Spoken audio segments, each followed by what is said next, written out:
Muy buenas noches, queridos hermanos y amigos. Qué bueno ver a un grupo tan numeroso de personas aquí un miércoles en la noche para estudiar la palabra del Señor. Como se anunció, vamos a estudiar en nuestro tema de hoy algunos detalles sobre tal vez la profecía más difícil de la Sagrada Escritura, Daniel, el capítulo 11. Quiero decirles que una de las frustraciones que yo tengo es tratar de competir con la televisión. Saben que nos hemos vuelto muy superficiales en nuestra forma de pensar. En gran medida ya no podemos pensar lógicamente ni podemos en realidad concentrarnos sobre el estudio de la palabra de Dios, al menos que haya algo emocionante, algo espectacular. Lo que vamos a estudiar esta noche es complejo, pero creo que van a darse cuenta que es de grandísima importancia para estos últimos días. Así que vamos a tomar unos minutos para pensar y razonar de una forma calmada, serena. Procuremos concentrarnos sobre lo que vamos a estudiar. Sin embargo, antes de entrar a nuestro estudio, queremos pedir la compañía de Dios. Así que les invito a que junto conmigo inclinen sus rostros y vamos a orar. Padre Celestial, te damos gracias una vez más por el privilegio de encontrarnos en este lugar. Padre, necesitamos para comprender esta profecía sabiduría divina, pues la sabiduría humana no puede alcanzar a abarcar las grandes cosas de tu santa palabra. Así que pedimos que te manifiestes en este lugar por medio del ministerio de tu Espíritu Santo. Te damos gracias, Padre, por escuchar y responder nuestra oración, porque te lo pedimos en el nombre de Jesús. Amén. Al examinar los escritos del espíritu de profecía, es decir, los escritos de Ellen White, encontramos que ella solamente tiene 3 referencias al capítulo 11 de Daniel. Y ustedes se van a dar cuenta por qué estoy comenzando de esta forma mi presentación, porque vamos a compaginar la escritura con estos comentarios del espíritu de profecía. Uno de esos comentarios que ella tiene sobre Daniel 11 es un comentario muy general. Un segundo comentario que ella tiene es un poquito más específico. Y el tercer comentario que ella tiene, y recuerden que ella escribió más de 100,000 páginas, y solamente hace 3 referencias primarias a Daniel capítulo 11. La tercera referencia es bien específica, y allí ella cita versículos del capítulo 11 de Daniel. En efecto, ella cita los versículos 30 hasta el versículo 36 del capítulo 11. Solo una vez en todos sus escritos ella cita algún versículo de Daniel 11. En una cita ella menciona o pone allí en esa cita los versículos 30 hasta el versículo 36. Vale decir que ella nunca menciona los versículos controversiales, que son los versículos 40 al 45. No solo ella no cita estos versículos, sino que no usa ni siquiera el lenguaje de estos versículos. Es decir, la terminología de estos versículos 40 al 45 del capítulo 11, ella no lo usa en ninguna parte de sus escritos. No solo no cita los versículos, sino que no usa la terminología ni el lenguaje. Y esto ha llevado a muchas personas a pensar que ella no tuvo nada que comentar sobre Daniel 11, 40 al 45. Yo quiero en esta noche disipar esa idea. Tuvo mucho que decir de Daniel 11. Aunque los versículos 40 al 45 nunca los cita, nunca usa la terminología del lenguaje, tiene mucho que decir en cuanto a estos versículos. Ahora, quisiera para comenzar leer estas 3 citas que encontramos en los escritos de esta comentarista bíblica. La primera cita se encuentra en Testimonios para los Ministros, un libro que ella escribió a los pastores, página 112. Y aquí, como menciono, es una referencia bien indirecta. Dice allí, la luz que Daniel recibió de Dios fue dada especialmente para estos postreros días. Las visiones que recibió en las riberas del Ulai, ese es Daniel 8, recibió Daniel 8 al lado del río Ulai, y el Hiddekel, la visión de Daniel 11 la recibió al lado del Hiddekel. Los grandes ríos de Sinar están ahora en el proceso de cumplirse y pronto todos los eventos predichos se habrán cumplido. Ahora fíjense que ni siquiera menciona Daniel 11, sencillamente menciona que las visiones que recibió al lado del Ulai, que es Daniel 8, y la visión que recibió al lado del Hiddekel, que es Daniel 11, están en el proceso de cumplirse. Y pronto todos los eventos que se mencionan allí se habrán terminado de cumplir. Ahora, la segunda cita es un poquito más específica. Se encuentra en un tomo que se llama Testimonios para la Iglesia, tomo 9, la página 14. Busqué esta cita en español y no la pude conseguir, así que la traduje. En el libro Testimonies for the Church, tomo 9, página 14, dice ella esto: el mundo está agitado con el espíritu de guerra. La profecía del capítulo 11 de Daniel casi se ha cumplido por completo. Entonces, ¿en qué parte de Daniel 11 estaríamos nosotros hoy? Si la profecía de Daniel 11 casi se ha cumplido por completo, significa que la mayor parte del capítulo se ha cumplido y estamos ¿a dónde? Estamos en los últimos versículos de Daniel 11. Sigue diciendo, pronto las escenas de angustia que se describen en las profecías ocurrirán. Ahora, en esta cita menciona específicamente Daniel 11. Dice que está, en la primera cita dice que Daniel 11 está en el proceso de cumplirse. Aquí un poco más específico, porque dice que la mayor parte de Daniel 11 ya se ha cumplido. Es decir, estamos en las escenas finales de Daniel, el capítulo 11. Ahora, la tercera cita es bien específica. Es la única cita, como les mencioné, a donde ella cita versículos de Daniel 11. Ella cita los versículos 30 al 36. Y quiero leer esa cita. Se encuentra, lamentablemente, está en una fuente que no se encuentra en español, no se encuentra traducido, pero yo traduje esta cita.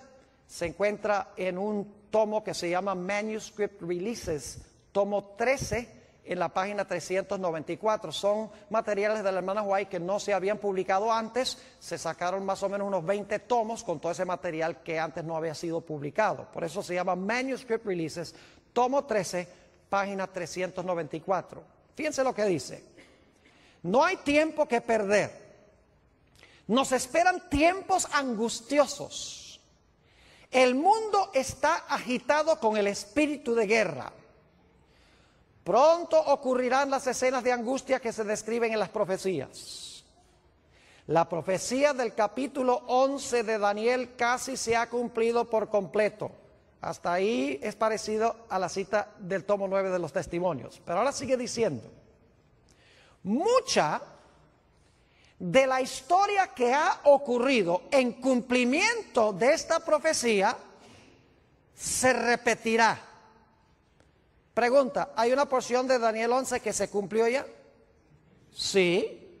Dice, una vez más, mucha de la historia que ha ocurrido en cumplimiento de esta profecía, no dice que la profecía se va a volver a repetir, dice mucha de la historia que cumplió la profecía se va a repetir. Y luego note lo que sigue diciendo en el versículo, esta cita.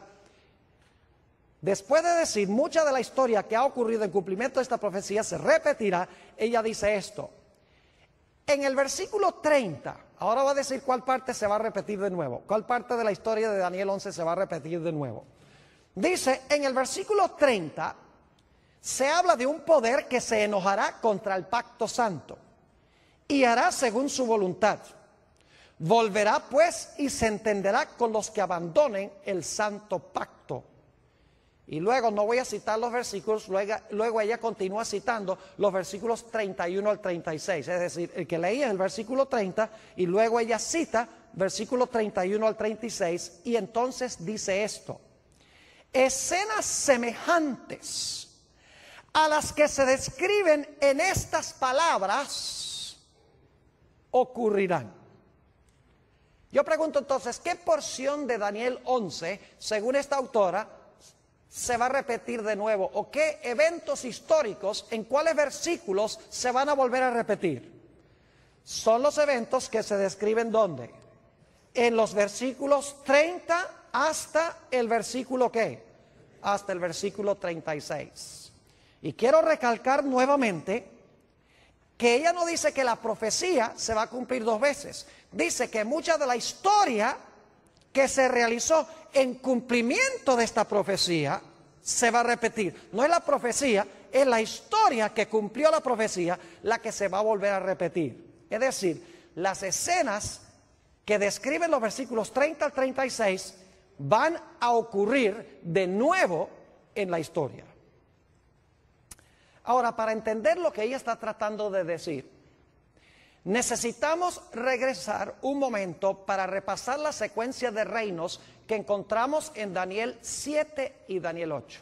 Y esto lo voy a hacer rápido, no voy a buscar los versículos, porque la mayoría de los que estamos aquí hemos estudiado estas profecías. En Daniel 7 tenemos un león. ¿Qué representa el león?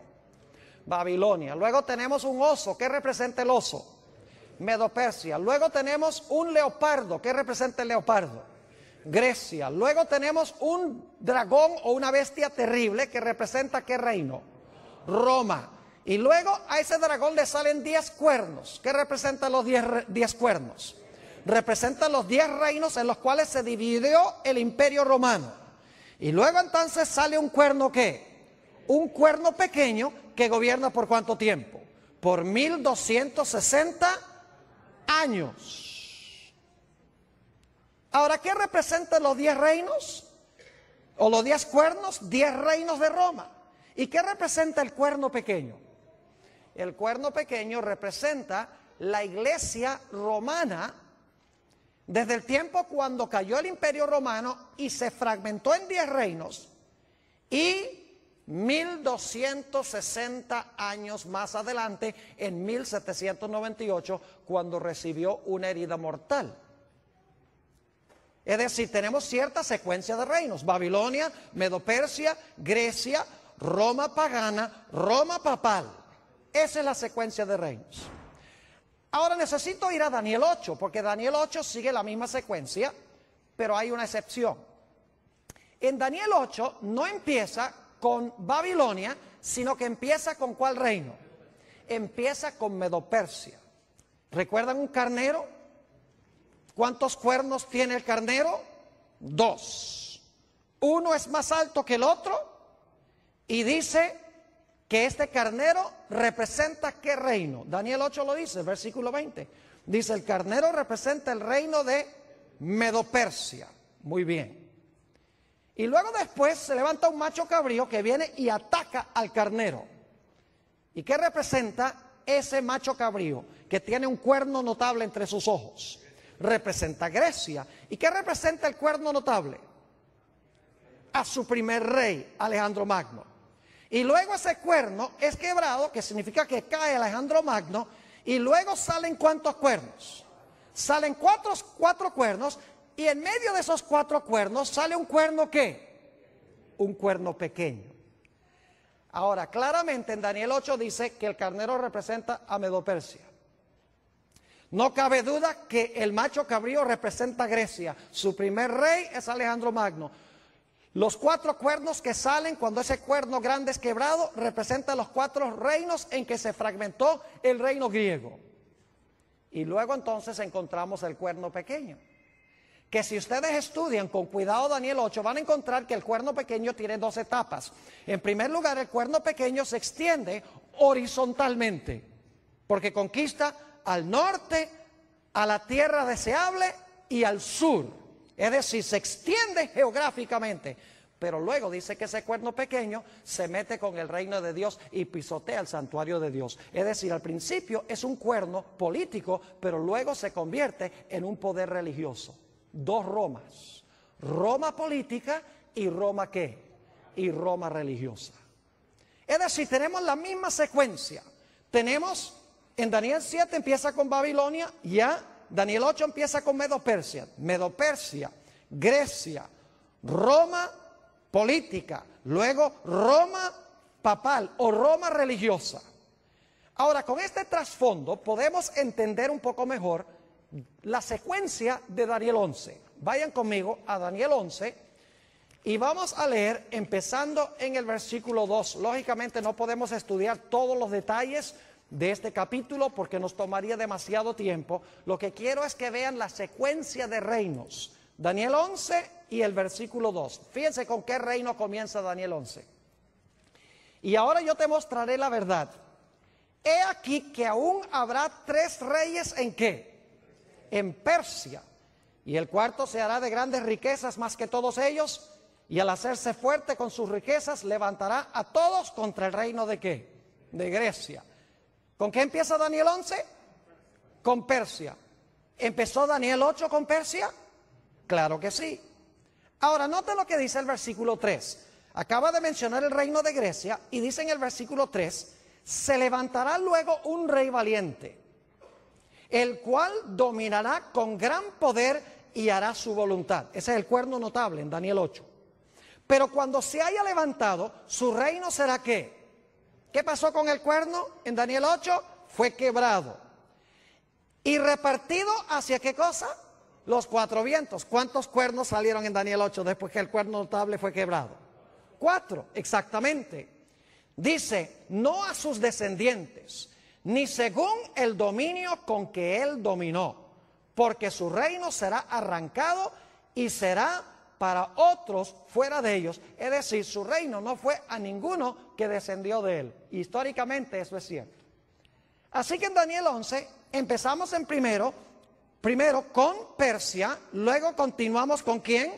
Grecia, el cuerno notable que es quebrado, 4 reinos que se levantan de allí. Y entonces quiero que noten cuál es el siguiente poder. Daniel 11 y el versículo 22, estamos saltando algunos versículos porque solo quiero que capten la secuencia de reinos. Daniel 11 y el versículo 22. Dice, las fuerzas enemigas serán barridas delante de él como con inundación de aguas. Serán del todo destruidos junto con el príncipe del pacto. Ahora esa palabra destruidos mejor se traduce quebrantados. Es decir, ¿quién iba a ser quebrantado? El príncipe ¿de qué? El príncipe del pacto. Ahora yo pregunto, históricamente, ¿quién fue el que quebrantó al príncipe del pacto? ¿Qué imperio quebrantó al príncipe del pacto? ¿Fue quebrantado por quién? Por Roma. ¿Cuál Roma? ¿La Roma papal o la Roma pagana? La Roma pagana. Ahora yo pregunto, si Daniel 11 está siguiendo la misma secuencia de Daniel 8, ¿cuál esperaríamos que sería el siguiente reino? Tiene que ser Roma religiosa, ¿sí o no? Porque hemos visto Daniel 7, Babilonia, Medo-Persia, Grecia, Roma pagana, 10 reinos, cuerno pequeño. Hemos visto en Daniel 8 que comienza con Persia, luego Grecia, el cuerno notable, los 4 cuernos, luego entonces viene Roma en su fase política, luego entonces viene Roma en su fase religiosa. Daniel 11 tenemos lo mismo, tenemos a Persia, tenemos luego a Grecia, tenemos el rey notable, tenemos los 4 cuernos y luego entonces el poder que quebranta al príncipe del pacto, que fue Roma pagana. Es decir, el siguiente reino tiene que ser, ¿cuál Roma? Tiene que ser Roma papal, la Roma religiosa. Ahora vamos a Daniel 11 y vamos a leer aquí algunos versículos para que ustedes vean qué poder se describe aquí. el capítulo 11 y el versículo 31. Y se levantarán de su parte tropas, es decir, de parte de este poder que representa a Roma papal, que profanarán el santuario y la fortaleza, quitarán el continuo y pondrán la abominación asoladora. Yo pregunto, ¿es eso lo que hizo el cuerno pequeño en Daniel 8? Pisoteó el santuario, quitó el continuo, puso la abominación asoladora. Léanlo en Daniel 8. Fue lo que el cuerno pequeño hizo en su fase religiosa. Es decir, esto es paralelo al periodo del cuerno pequeño en su fase religiosa. Versículo 32. Lástima, no tenemos tiempo de estudiar todo esto, porque cada detalle vale la pena estudiarlo. Dice, con lisonjas seducirá a los violadores del pacto, mas el pueblo que conoce a su Dios se esforzará y actuará. ¿Habrá un remanente fiel? Amén. Claro que sí. Versículo 33.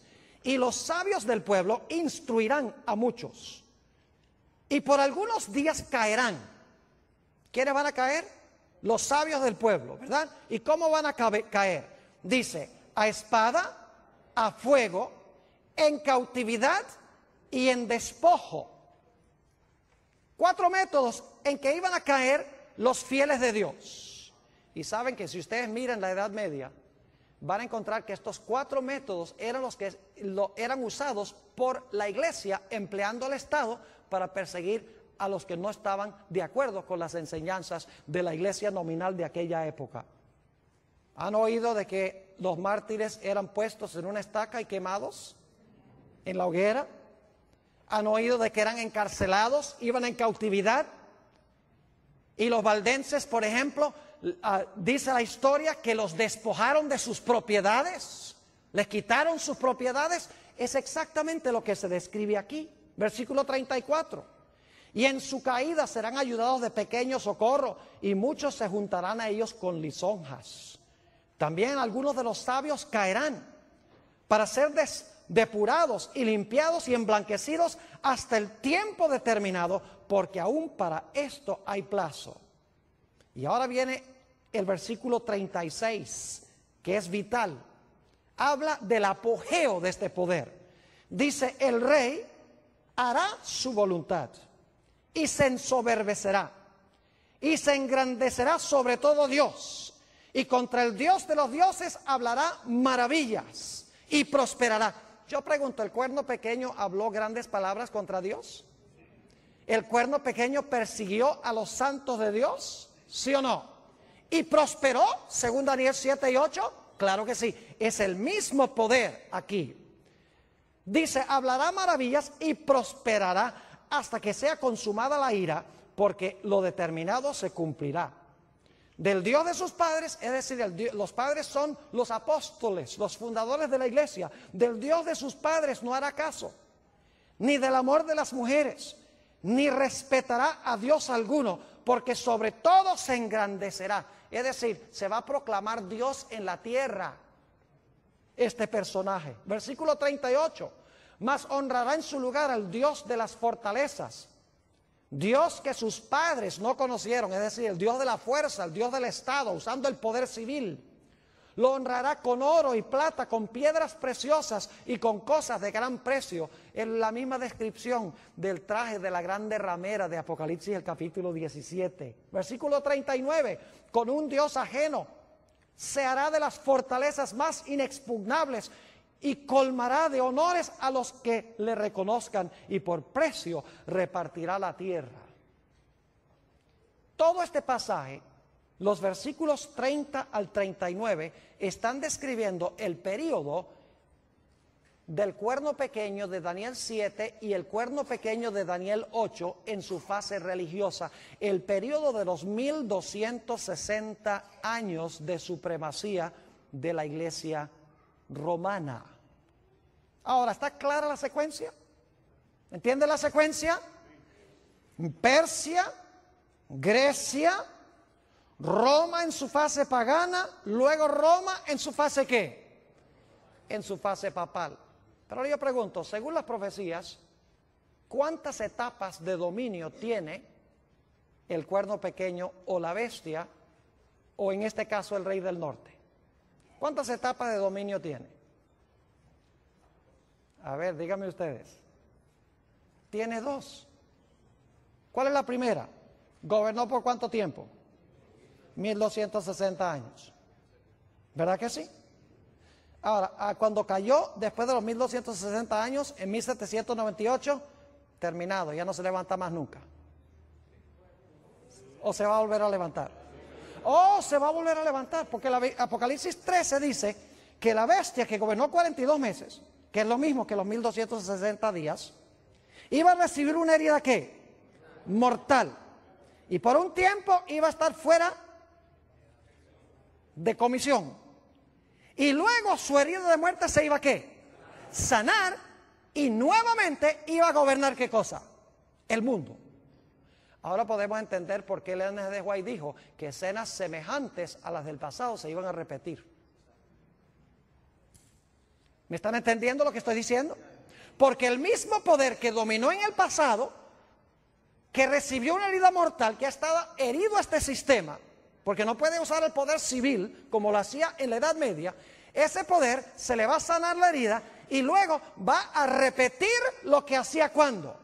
Lo que hacía durante los 1260 años. Por eso es que la autora que leímos dice, nuevamente, leo esta cita, dice, escenas semejantes a las que se describen en este versículo o en estas palabras ocurrirán de nuevo. Y luego entonces llegamos al versículo 40.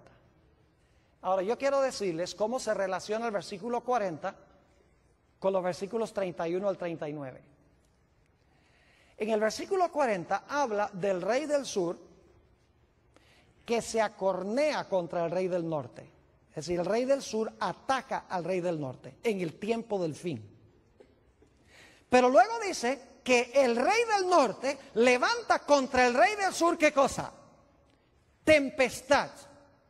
Y se lanza contra él. Y si siguen leyendo hasta el versículo 45, se van a dar cuenta que el rey del norte, que dominó durante los 1260 años, versículo 31 al 39, y que recibió una herida mortal por parte del rey del sur en 1798, cuando el rey del sur se acorneó contra él, ese poder dice que va a conquistar al rey del sur y nuevamente va a llegar a tener un dominio mundial, un dominio global. Ahora, es interesante, como les mencioné, notar que Ellen G. White no cita ni un solo versículo de los versículos 40 al 45. O sea, cita hasta el versículo 36, nos ubica. Dice, este es el periodo cuando este poder ejerció su dominio. Pero en cuanto al tiempo cuando se le sana la herida, por lo menos no usa el lenguaje de Daniel 11, y empezando en el versículo 40. Y la gente dice, por lo tanto, ella no tuvo nada que decir en cuanto a estos versículos. Ahora, yo quiero decirles que ella tuvo mucho que decir en cuanto a estos versículos. Y se los voy a demostrar, pero la forma en que lo vamos a hacer es, en vez de estudiar desde el versículo 40 hasta el versículo 45, lo que vamos a hacer es empezar en Daniel 12 y el versículo 2, y trabajar hacia atrás. En vez de ir hacia adelante del 40 a Daniel 12.2, vamos a empezar en Daniel 12.2 y vamos a trabajar deductivamente, vamos a regresar hacia el versículo 40. ¿Entienden lo que vamos a hacer? Ahora, ustedes dicen, ¿por qué va a hacer esto, Pastor Bor? Le voy a explicar. Porque Ellen G. White, aunque no cita los versículos 40 al 45, varias veces cita Daniel 12 y el versículo 1. Es decir, ella varias veces menciona Daniel 12.1. Y ustedes dicen, ¿por qué es importante eso? Noten cómo comienza Daniel 12 y el versículo 1. Dice, en aquel tiempo se levantará Miguel. La pregunta es, ¿en cuál tiempo se levantará Miguel? ¿A dónde buscaríamos el tiempo que se menciona aquí en el versículo 1? En aquel tiempo se levantará Miguel. Eso nos manda a regresar ¿a dónde? Al capítulo 11. En aquel tiempo se levantará Miguel. Así que si podemos saber a dónde Elena G. de White cita, porque cita también Daniel 12:2, si podemos saber dónde ella cita Daniel 12:2 y Daniel 12:1, entonces lo que viene antes de la cita de Daniel 12:1 debe ser el comentario sobre los versículos 40 al 45. ¿Me están siguiendo o no me están siguiendo? Ahora vamos a mirarlo. Tengo en mi mano este librito que se llama El conflicto de los siglos. Está bien usado. Y a propósito traje un ejemplar bien feo para que lo pongan en cámara, porque así debe estar el conflicto de los siglos de ustedes. No debe estar en papel celofán. Debe estar bien usado. Ahora, lo que yo quiero compartir con ustedes es extraordinario, porque va a mostrarles que Elena G. de White tenía más que sabiduría humana. Es increíble cómo ella compagina perfectamente con la profecía de Daniel 11 sin usar el lenguaje. Yo creo que ella misma tal vez ni sabía lo que estaba haciendo. Ahora escuchen bien, les voy a dar las páginas. En la página 695, y no voy a leer todas las citas, pero en la página 695 del conflicto de los siglos, ella cita Daniel 12 y el versículo 2. Ahora, ¿qué es lo que dice Daniel 12 y el versículo 2? Dice, y muchos de los que duermen en el polvo de la tierra serán despertados, unos para vida eterna y otros para vergüenza y confusión perpetua. En la página 695 del conflicto de los siglos, ella cita ese versículo. Ahora queremos trabajar un poquito más hacia atrás. ¿Saben ustedes cómo se llama el capítulo a donde ella cita ese versículo de Daniel 12 y el versículo 2? El título de ese capítulo es La liberación del pueblo de Dios. ¿Por qué es importante? Dicen ustedes. Vamos a Daniel el capítulo 12 y fíjense algo interesante. Dice, en aquel tiempo se levantará Miguel. Lo primero que quiero que noten, en aquel tiempo se levantará Miguel, el gran príncipe que está de parte de los hijos de tu pueblo. Se va a levantar Miguel, el que está a favor de su pueblo. Segundo, ¿y será tiempo de qué? De angustia, cual nunca fue desde que hubo gente hasta entonces. Número 2. Número 3, pero en aquel tiempo de angustia, tu pueblo será ¿qué? Libertado. Todos los que se hallaran escritos en el libro. Y luego número 4, dice, muchos de los que duermen en el polvo de la tierra serán despertados. 4 cosas. Se levanta Miguel, viene un tiempo de angustia, es libertado el pueblo de Dios. ¿Y qué? Y viene la resurrección especial. Ahora estamos trabajando no hacia adelante, sino hacia atrás. Vimos en la 695 que cita Daniel 12:2. Ahora, el título de ese capítulo, que comienza en la página 693, es la liberación del pueblo de Dios. ¿Por qué es importante eso? Porque es la última frase del versículo 1 del capítulo 12. En aquel tiempo será ¿qué? En aquel tiempo será libertado tu pueblo, todos los que se hallaren escritos en el libro. ¿Ven lo que estamos haciendo? Daniel 12:2. Luego la última parte de Daniel 12:1 está en la página 693. El título, la liberación del pueblo de Dios. Ahora, ¿qué viene inmediatamente antes de la última parte del versículo 1 de Daniel 12? Dice, ¿habrá tiempo de qué? Tiempo de angustia. Y antes del tiempo de angustia, ¿qué dice? ¿Se levantará qué? Se levantará Miguel. Así que vamos a trabajar un poquito más hacia atrás del capítulo de la liberación del pueblo de Dios. Si vamos al capítulo anterior, a la liberación del pueblo de Dios, a que no adivinan cómo se titula ese capítulo. ¿Y eso por qué? El tiempo de angustia. ¿Y saben con qué versículo comienza Elena G. de White el capítulo sobre el tiempo de angustia? Con Daniel 12 y el versículo 1. ¿Ven lo que estamos haciendo? ¿Sí entienden? Yo les dije que teníamos que pensar esta noche. Tenemos que usar lógica, tenemos que mirar la estructura. Página 695, Daniel 12:2. Página 693, el pueblo de Dios es libertado. En la página, escuchen bien, en la página 671, yendo hacia atrás, está el capítulo que se titula El tiempo de angustia. Y el capítulo comienza diciendo, en aquel tiempo se levantará Miguel, el gran príncipe que está por los hijos de tu pueblo, y será tiempo de angustia cual no hubo desde que existió nación. ¿Qué está pasando con Elena G. de White? ¿Tiene algo que decir sobre Daniel 12:2? Oh, sí. ¿Tiene algo que decir sobre Daniel 12:1? Lógico que sí. Ahora yo les pregunto, ¿a dónde esperarían ustedes conseguir los comentarios de Elena G. de White sobre Daniel 11 y el versículo 40 al 45?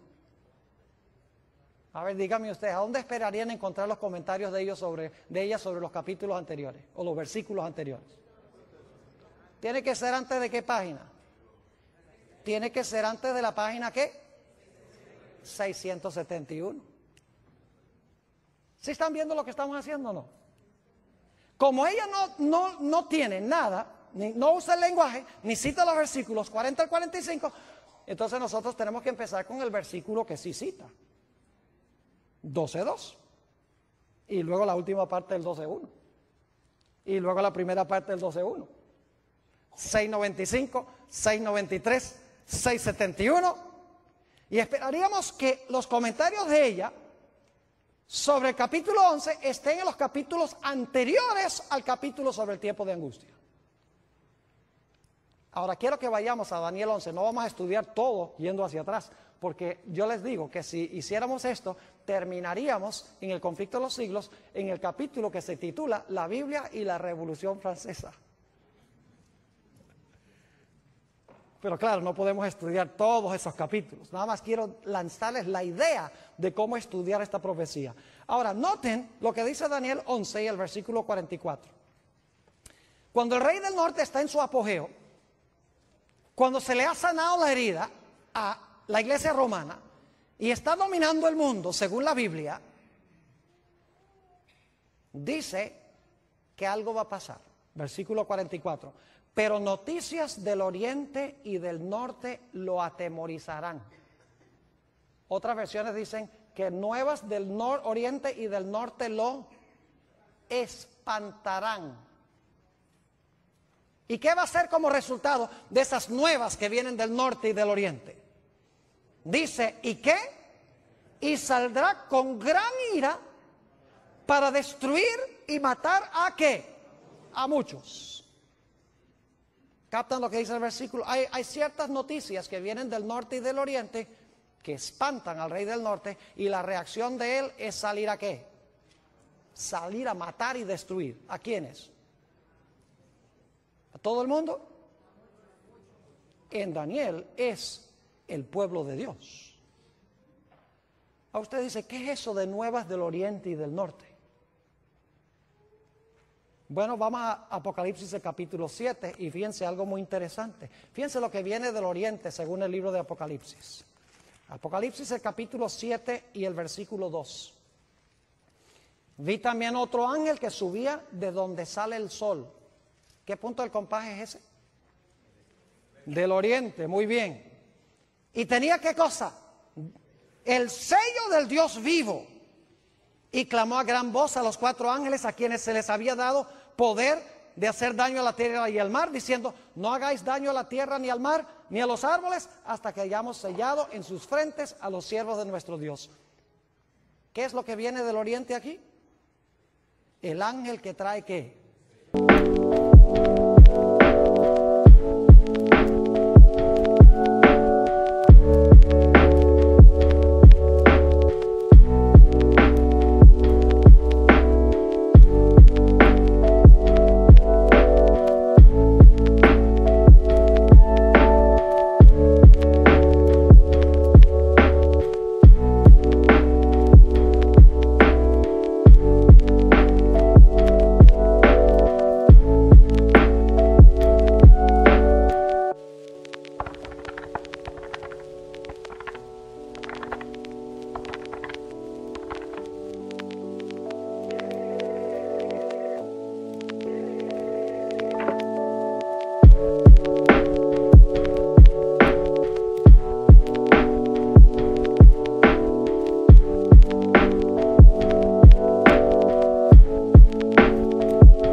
Sello de Dios, es decir, es el mensaje del sellamiento.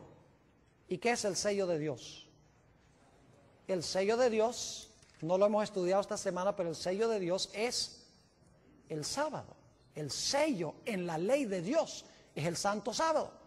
Ahí se encuentra el nombre de Dios, su territorio y el oficio. El único mandamiento que tiene las características de un sello. Es decir, este mensaje que viene del oriente es el mensaje del ¿qué? Del sellamiento. Bueno, ¿y las noticias que vienen del norte qué?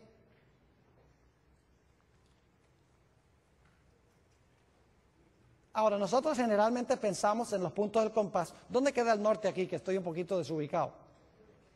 ¿Hacia allá?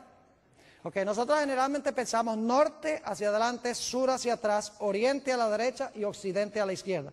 Pero técnicamente hablando, el norte es arriba y el sur es abajo.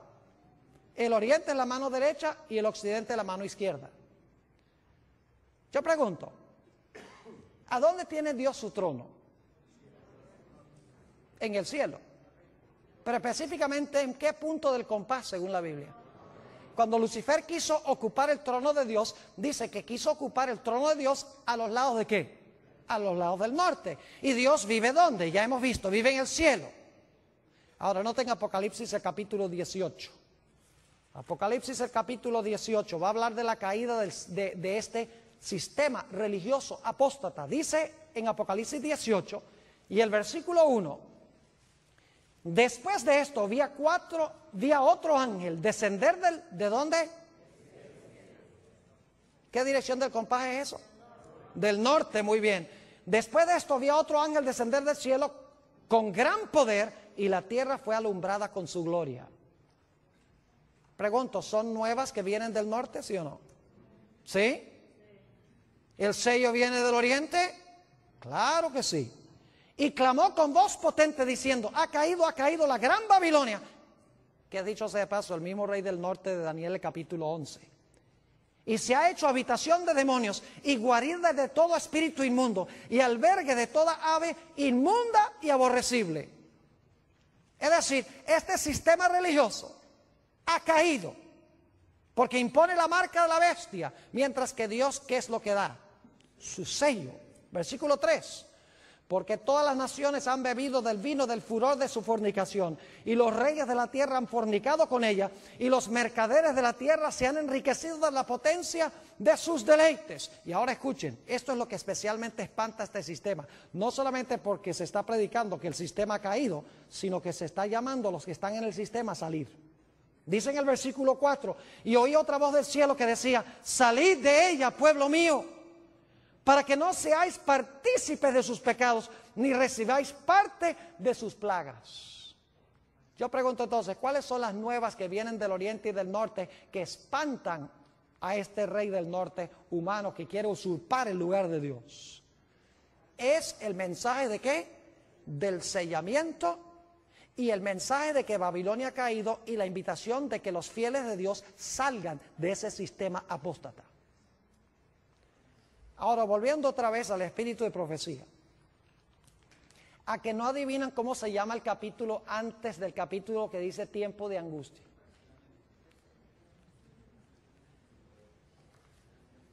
¿Sabe cómo se titula? El mensaje final de Dios. ¿Y saben con qué pasaje comienza Elena G. de White ese capítulo? En la página 661. Después de esto vi a otro ángel descender del cielo con gran poder, y la tierra fue alumbrada con su gloria. Cita Apocalipsis 18 y el versículo 1 al 4. ¿Y saben qué más dice en ese capítulo? Dice en primer lugar que los poderes del mundo unidos, el protestantismo apóstata, con la iglesia romana y con los reyes de la tierra, están imponiendo por ley la observancia del primer día de la semana. Mientras que el pueblo de Dios, dice allí, con rostros iluminados, está yendo y proclamando que Babilonia ha caído y que la gente debe recibir el sello de Dios, debe guardar el sábado como señal de su lealtad a Dios. Y dice ella allí que como resultado del mensaje que proclama el pueblo de Dios, para usar una buena expresión puertorriqueña, los poderes religiosos del mundo se van a enfogonar contra el pueblo de Dios.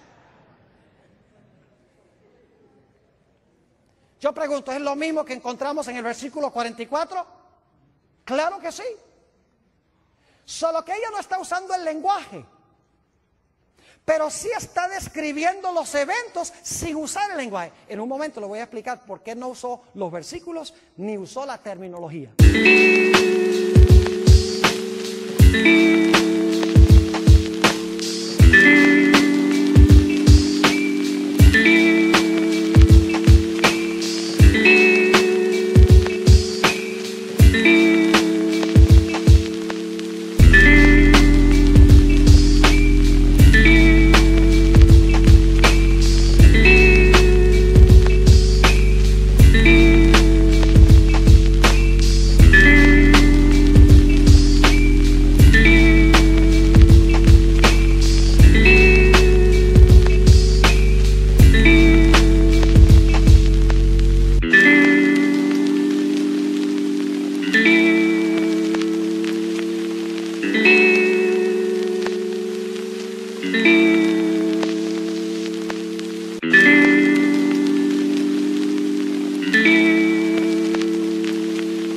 Hay una razón especial por la cual no lo hizo. ¿Están entendiendo lo que estamos haciendo?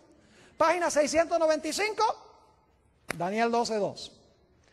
Página 693, la última frase de Daniel 12:1.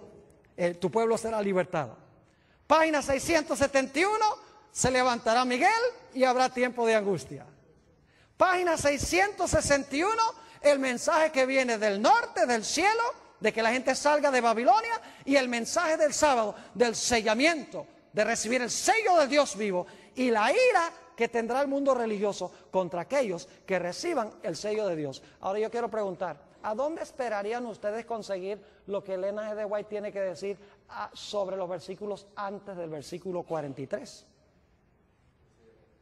O antes del versículo 44. ¿A dónde esperarían conseguir los comentarios de ella? ¿Antes de qué página? Antes de la página 661. Y si tuviese tiempo, que no lo tengo, iríamos hacia atrás en el conflicto de los siglos y veríamos que Elena G. de White, en su orden cronológico exacto, describe los eventos que se encuentran en los versículos 40, 41, 42 y 43. La única razón por la cual nosotros nos hemos movido de adelante hacia atrás es porque no podemos empezar en el versículo 40, porque Elena G. de White no tiene referencia a ese versículo. Ni al 41, ni el 42, ni el 43, ni el 44, ni el 45. Pero sí tiene Daniel 12:1. Entonces uno, si cita Daniel 12:1 y dice, en aquel tiempo se levantará Miguel. Entonces, aquel tiempo son los versículos anteriores y trabajamos hacia atrás. Y descubrimos que ella está siguiendo el mismo orden que encontramos en Daniel capítulo 11 sin emplear la terminología. Así que si ustedes quieren saber lo que significa la profecía de Daniel 11, lo único que tienen que hacer es empezar leyendo el conflicto de los siglos en el capítulo que se titula La Biblia y la Revolución Francesa, que es cuando el rey del sur, Francia, el ateísmo, se levantó contra Roma papal, llevó cautivo al papa y le quitó su poder civil, del cual no se ha recuperado todavía. Y luego siguen leyendo los capítulos y van a encontrar cómo ella describe que poco a poco este poder va a recuperar otra vez su trono. Y se va a unir con los protestantes, que es la tierra gloriosa que se menciona en Daniel 11, 42 y 43. Ojalá tuviera tiempo de hablar de la tierra gloriosa, que representa el protestantismo, especialmente como se encuentra en los Estados Unidos. Y dice que se van a unir con los poderes civiles del mundo, como pasó durante la Edad Media. Y su herida mortal se va a sanar y nuevamente va a recuperar el poderío en el trono del mundo. Yo pregunto, ¿cuadra eso con el panorama que presentan las profecías? Recibió una herida mortal en el tiempo del fin. Por un tiempo estuvo inactiva, pero luego su herida de muerte, que fue ¿qué? Sanada, y se maravilló los Estados Unidos en pos de la bestia. No, Estados Unidos también, pero en realidad se maravilló toda la tierra en pos de la bestia. Ahora alguno dirá, pero Pastor Borg, ¿por qué es que Elena G. de White, si tiene esta interpretación, por qué razón es que ella nunca cita los versículos? ¿Por qué ni siquiera usa la terminología? Es que ni las palabras las usa. ¿Por qué es que ella describe los eventos sin usar las palabras simbólicas? Le voy a explicar. Porque en nuestra iglesia, alrededor del tiempo de los 1870, el editor de la revista adventista del Review and Herald era Uriah Smith.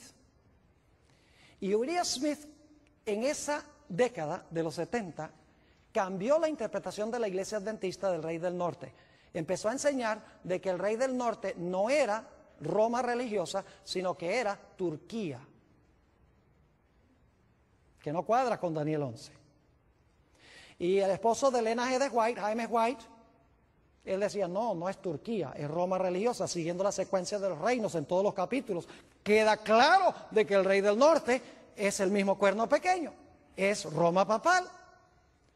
Y Jaime White y Uriah Smith se pusieron a pelear y estaban dividiendo la iglesia. Ahora, la hermana White sabía que esa profecía no era verdad presente para esa época, porque estaba lejos de los eventos que estamos viendo cumplirse en el mundo hoy. Esta profecía sí es verdad presente para ahora, pero en esa época no.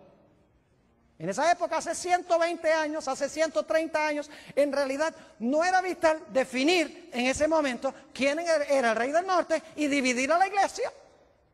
Así que Elena G. de White dijo, voy a ser sabia. En vez de tomar la parte de mi esposo y que todo el mundo diga, ah, claro, es el esposo, porque ella sabía que el esposo tenía razón, ella dice, lo que voy a hacer es describir lo que dicen esos versículos sin usar la terminología.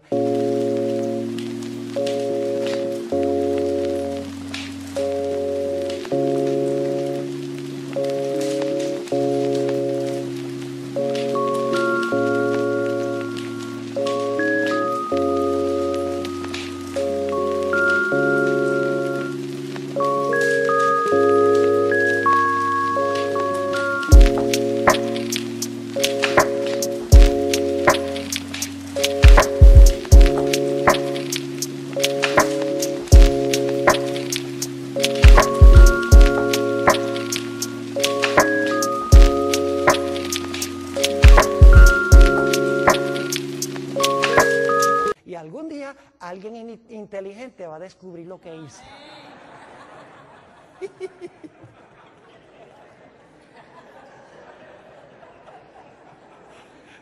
Y quiero decirles, yo no soy el único que lo he descubierto.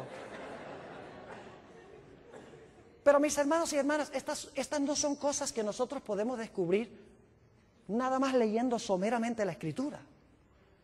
Por eso les digo, la televisión ha arruinado en gran medida nuestra capacidad de pensar, nuestra capacidad de razonar, de pensar estructuralmente.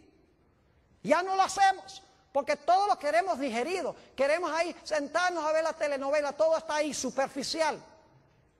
Y hemos dejado de razonar, de pensar, de luchar con los grandes problemas que presentan las profecías y las Escrituras. Yo pienso que puedo regañarlos porque esta noche es mi última noche. Ahora escuchen bien. Algunas personas preguntan, Pastor Borg, ¿por qué Elena G. de White no menciona a Islam en las profecías? Porque hoy en día hay algunos en la iglesia adventista que están encontrando a Islam. Inclusive hay un teólogo famoso de la iglesia adventista que está diciendo que el cuerno pequeño es Islam. Y bien famoso, no voy a mencionar su nombre porque esto va a salir al aire. Pero está diciendo que el cuerno pequeño es Islam. Porque como los musulmanes están en las profecías, están en la historia ahora, en las noticias, tiene que estar en la Biblia. Lo mismo hizo Uriah Smith en la década de los 1870, como Turquía estaba en las noticias, dice, hay que conseguir a Turquía. ¿Cuántas veces menciona Elena G. de White a los musulmanes como cumplimiento profético en la última mitad del conflicto de los siglos? Ni una sola vez.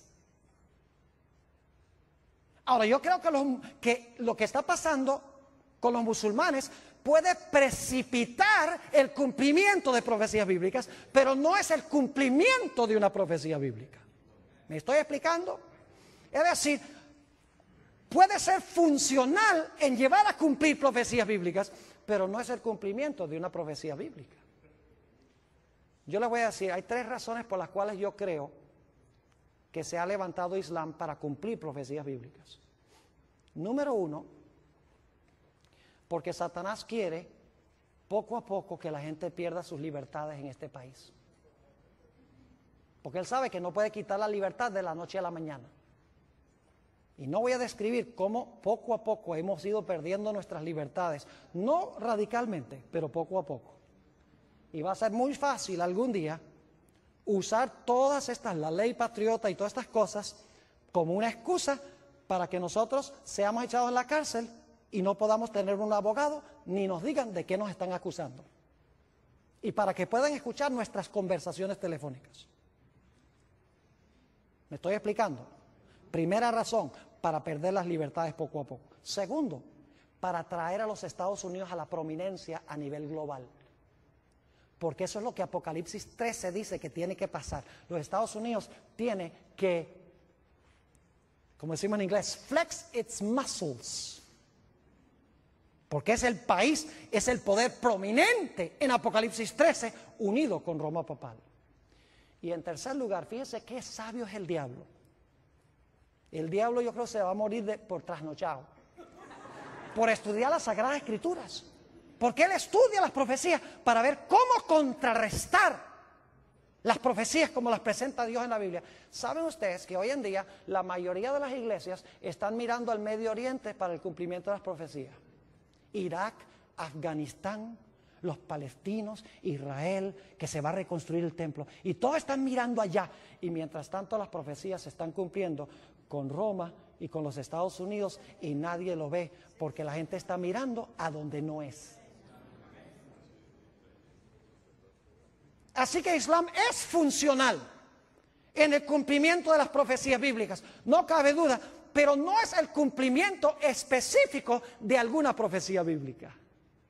¿Les ha quedado claro lo que estudiamos esta noche?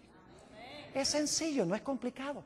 Mis hermanos y hermanas, apreciadas visitas, necesitamos, por el poder de Dios, sentarnos a estudiar las Escrituras profundamente, con oración.